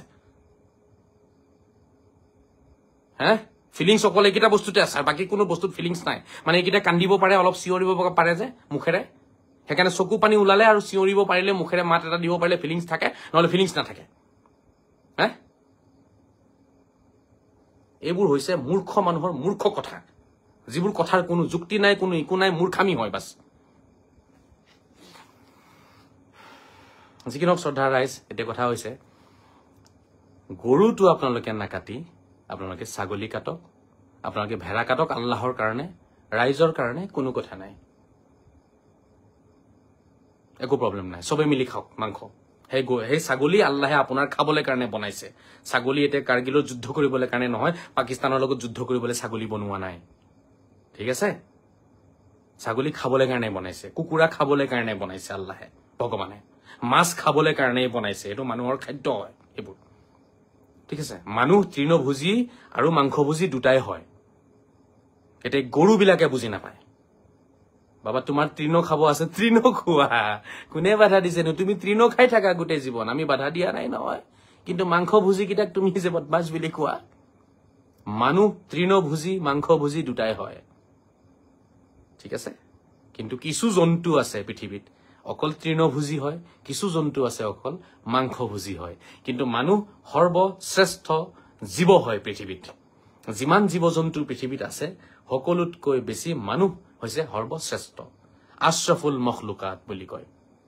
আৰবী ভাষাত কি বুলি কয় আশৰাফুল মখলুকাত অৰ্থাৎ ভগৱানে যিবোৰ সৃষ্টি কৰিছে পৃথিৱীত এই গোটেই সৃষ্টিতকে মানৱ হৈছে আটাইতকৈ উত্তম শ্ৰেষ্ঠ সন্মানীয় মানুহৰ ভিতৰত দুটা গুণেই আছে তৃণও হজম কৰিব পাৰে মাংসও হজম কৰিব পাৰে কিন্তু তৃণভোজী যিবোৰ জীৱ-জন্তু আছে তেওঁলোকে মাংস হজম কৰিব নোৱাৰিব আৰু যিবোৰ মাংসভোজী আছে তেওঁলোকে তৃণ হজম কৰিব নোৱাৰে কিন্তু ঈশ্বৰ আল্লাহ ভগৱানে মানুহক দুটা ৰূপে দিছে দুটাই মানুহৰ স্বাস্থ্যৰ কাৰণে কি হয় ঠিক হয় সেইকাৰণে এই কথাটো সাৱধান কোনেও নকব যে আমি তৃণভোজী হওঁ মাংসভোজী নহওঁ ঠিক আছে আৰু আপোনালোকে যিসকলে হত্যা কৰি খাই আছে আপোনালোকে পাপ কৰিছে সাৱধান নকব মুস্তাফা কামাল আজাৰী সন্মুখত বহি পেলাই কিন্তু উত্তৰ দিব লাগিব তেতিয়া কিন্তু আপোনালোকৰ ফলসফাগিৰি কিমান ফিলচফি জানে সব ওলাই যাব তেতিয়া ফিলচফাৰ হয় ন এটা ফিলচফাৰ গিৰি মই উলিয়াম তেতিয়া মানুহ দুটাই হয় তৃণভোজী আৰু মাংসভোজী এটা আপোনাৰ যদি মাংসভোজী হবলৈ মন নাই আপোনাৰ যি মন যায় খাওক না ইয়াৰ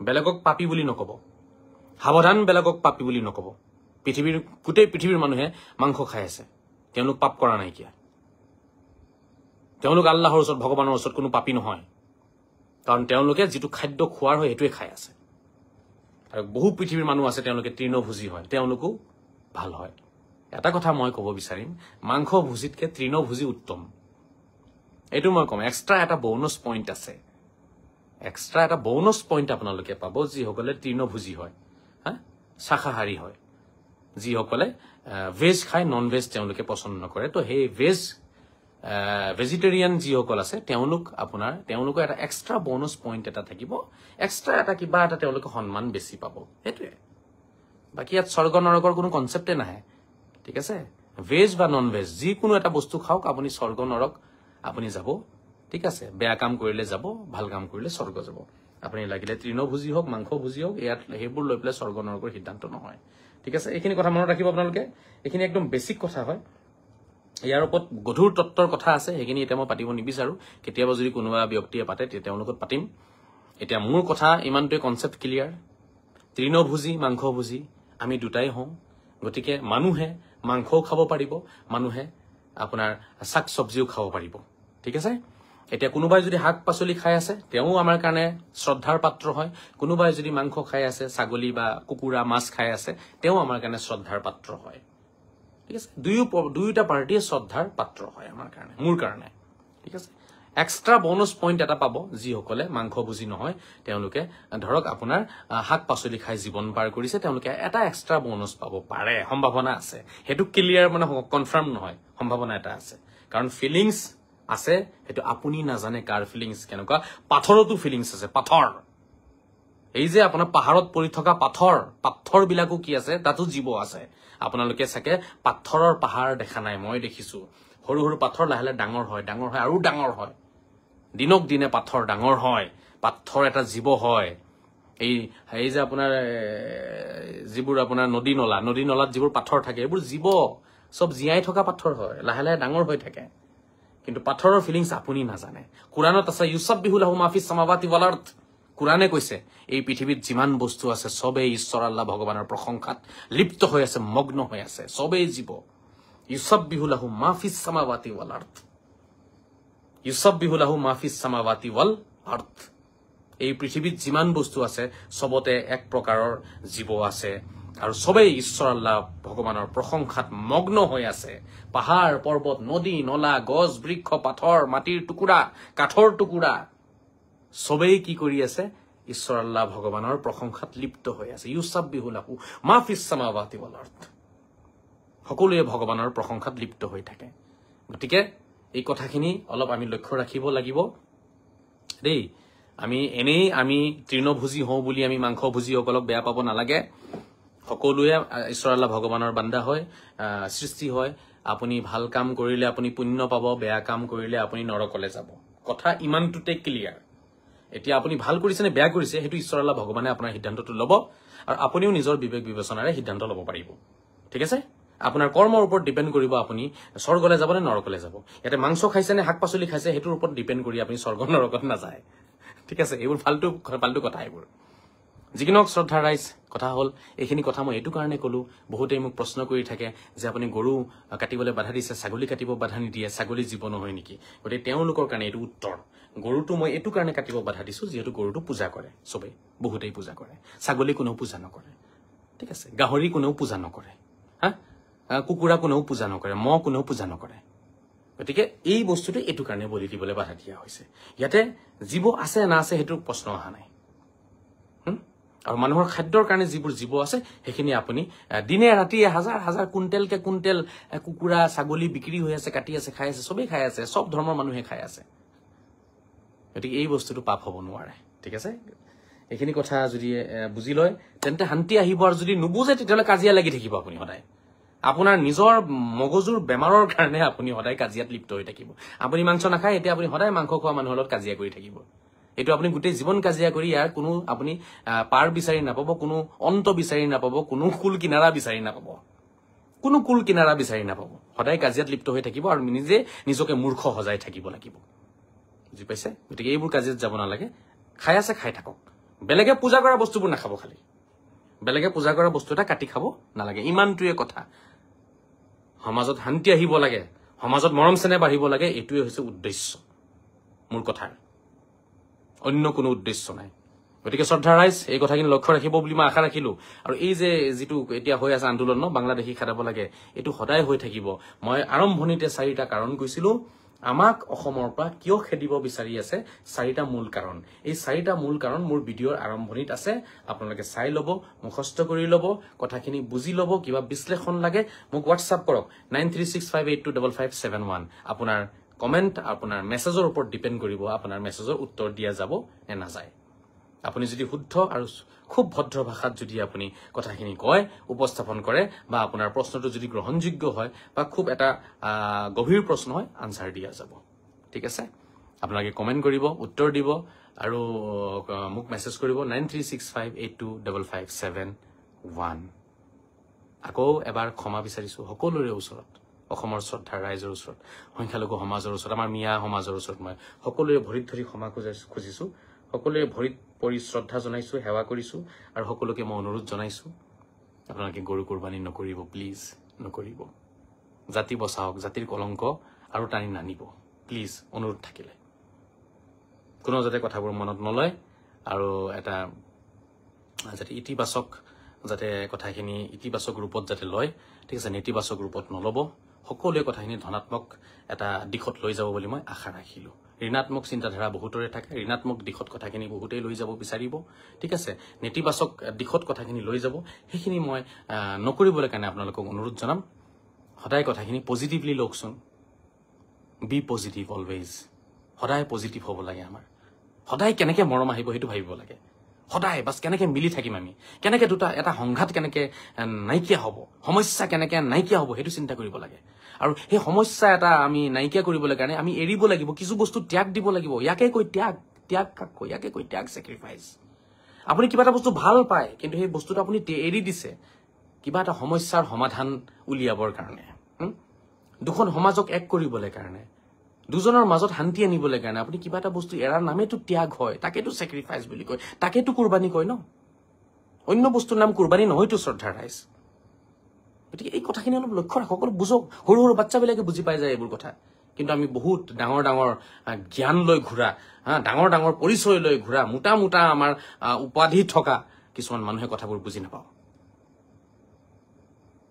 অনুভৱ কৰক এৰিছো খুদা হাফিজ সকলোৱে শান্তিত থাকক দোয়া কৰিব মৰম দিব যিমান পৰা যায় মই মোৰ কামখিনি কৰি যাম মোৰ যেটো এটা আন্দোলন হেতু মই অকলেই কৰিবলগীয়া হয় অকলেই কৰো মোৰ লগত কোনো মানুহ নাই নিদিয়েও লগ কি কৰিম এতিয়া যিমান আছে মই অকলেই আছো মই অকলেই কম হসা কথা মই অকলেই কম দিয়ক ইয়াত মোক মানুহ থাকিলেই কম মানুহ নাথাকিলেই যে মই নকম তেনেকুৱা কোনো কথা নাই হসা কথা কওঁ কাৰণে মোক ফসাই দি আছে বহুতে বিভিন্ন ৰকমৰ ষড়যন্ত্ৰ ৰচনা কৰিছে মোৰ নামত মোক নষ্ট কৰিবলৈ কাৰণে মোক ধ্বংস কৰিবলৈ কাৰণে সমাজত যেতিয়া এনেকুৱা কোনোবা এজন মানুহ ওলাই যিজনে ধৰক সমাজত কিছুমান কূটনীতি দুৰ্নীতি কিছুমান বেভিচাৰ দূৰ কৰিব বিচাৰে নহয় তেতিয়া সেই মানুহজনৰ নামত বহুত অত্যাচাৰ চলে বহু সমস্যা আহি পৰে কোনেও লগ নিদিয়ে চৰকাৰেও লগ নিদিয়ে ৰাইজেও লগ নিদিয়ে কাৰণ চৰকাৰৰ ভোটৰ কথা থাকে ৰাইজৰ নিজৰ নিজৰ মুনাফাৰ কথা থাকে সেইকাৰণে লগ নিদিয়ে কোনো গতিকে এনেকুৱা এটা সমস্যাত মই পৰি আছো কোনো ফালৰ পৰা কোনো লগ নিদিয়ে তাৰ পিছতো মই কথাখিনি ক'ব লাগিব বেছিতকৈ বেছি মোক কোনোবাই মাৰি পেলাব বেছিতকৈ বেছি কোনোবাই মোক মাৰি পেলাব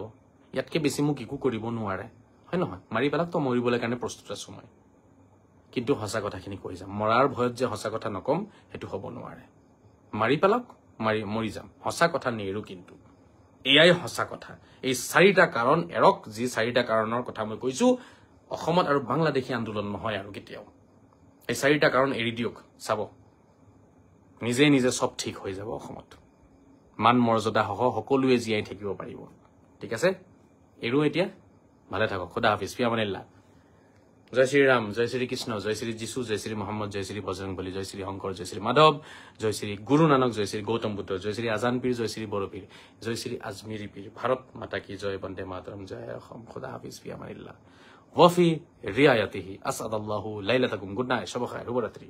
শান্তিৰে থাকক, শান্তি বিলাওক, মৰমেৰে থাকক, মৰম বিলাওক। নমস্কাৰ, আসসালামু আলাইকুম, সত শ্ৰী আকাল, আদাব, বাই বাই।